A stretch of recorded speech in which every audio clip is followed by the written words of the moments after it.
शनिवार को दीव पहुंचे गृह मंत्री अमित शाह ने पश्चिमी क्षेत्रीय परिषद की बैठक की अध्यक्षता की। इस बैठक में सीमा सुरक्षा और सड़क परिवहन, उद्योग, पानी और बिजली जैसे बुनियादी ढांचे से जुड़े मुद्दे के साथ व्यापक मुद्दों पर चर्चा हुई। बैठक में गुजरात, महाराष्ट्र, गोवा और केंद्र शासित प्रदेश दादरा और नगर हवेली, दमन और द्वीप शामिल हुए। बता दें कि यह बैठक कोरोना वायरस महामारी के कारण 2 साल के अंतराल के बाद होगी। शनिवार को पश्चिम बंगाल के हावड़ा में हिंसा भड़क गई। इस दौरान दंगाइयों ने पुलिस पर जमकर पत्थरबाजी की। स्थिति को काबू में करने के लिए पुलिस ने लाठीचार्ज किया और आंसू गैस के गोले भी दागे। पुलिस से हुई झड़प के बाद 70 दंगाइयों को गिरफ्तार कर लिया गया है। इसके साथ ही प्रशासन ने इलाके में इंटरनेट सेवा को 13 जून तक के लिए बंद कर दिया है। वहीं हावड़ा के कई इलाकों में धारा 144 लागू कर दी गई है। हिंसाग्रस्त इलाकों में 15 जून सुबह 7 बजे तक कर्फ्यू लगाया गया है। काशी धर्म परिषद के संतों ने शनिवार को देश में बढ़ती सांप्रदायिक हिंसा और जुम्मे की नमाज के बाद पत्थरबाजी की घटनाओं पर बैठक की।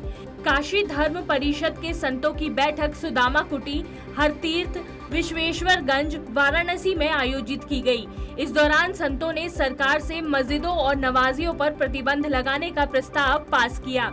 संतों ने सरकार से जिहाद और कट्टरपंथी विचारधारा वालों के खिलाफ कार्रवाई करने की मांग की है।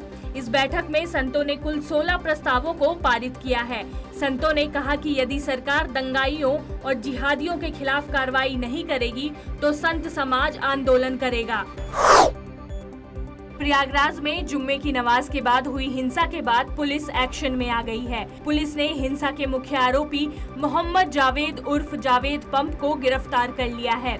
जावेद के मोबाइल फोन में 10 जून को भारत बंद से जुड़ी और लोगों को भड़काने वाली सामग्री मिली है। जावेद के साथ अब तक 70 लोगों को गिरफ्तार किया जा चुका है।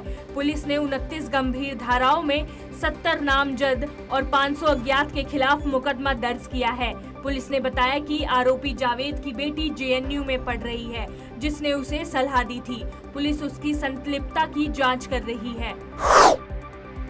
कोरोना महामारी के बाद पूरी दुनिया की अर्थव्यवस्था पटरी से उतर गई थी। पाबंदियां हटाने के बाद एक बार फिर अर्थव्यवस्था में सुधार दिखाई दे रहा है। कोविड-19 की तीसरी लहर के बाद भारतीय अर्थव्यवस्था ने भी तेजी से वापसी की है। अमेरिकी ट्रेजरी विभाग ने कांग्रेस को सौंपी एक रिपोर्ट में ये बात कही है। अपनी अर्धवार्षिक रिपोर्ट में ट्रेजरी ने कहा कि भारत में दूसरी लहर ने 2021 के मध्य तक विकास पर भारी दबाव डाला, जिससे आर्थिक सुधार में देरी हुई, लेकिन अब यह पटरी पर आ रही है। जम्मू कश्मीर के कुलगाम में सुरक्षा बलों और आतंकियों के बीच जारी मुठभेड़ में सुरक्षा बलों को बड़ी कामयाबी मिली है। सुरक्षा बलों ने कुलगाम के खांडीपोरा इलाके में एक आतंकी को ढेर कर दिया है।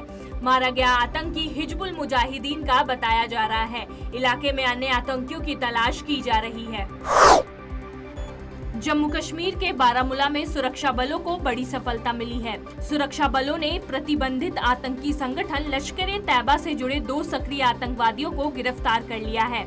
आतंकियों के पास से 2 पिस्तौल, 18 जिंदा कारतूस, 3 मैगजीन पिस्तौल बरामद किया गया है। इसके साथ ही सोपोर इलाके में हाईवे पर आईईडी बिछे होने की सूचना मिली थी, जिस पर तत्काल कार्रवाई करते हुए सेना ने आईईडी को निष्क्रिय कर दिया है। चीन पूर्वी लद्दाख में वास्तविक नियंत्रण रेखा के पास अपनी ताकत बढ़ाता जा रहा है।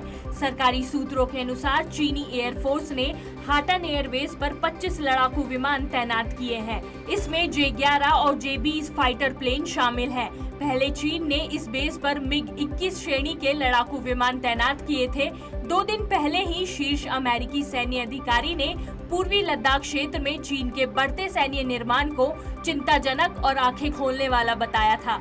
हालांकि भारतीय खुफिया एजेंसियों की चीन की हर गतिविधि पर नजर बनी हुई है।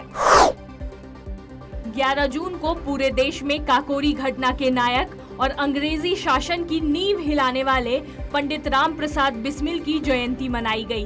पंडित बिस्मिल को काकोरी घटना में शामिल होने के कारण मात्र 30 वर्ष की आयु में 19 दिसंबर 1927 को गोरखपुर जेल में फांसी दे दी गई थी।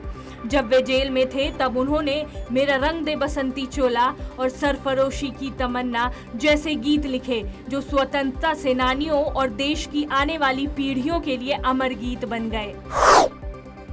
देश में कोरोना वायरस के मामलों में एक बार फिर तेजी देखने को मिल रही है।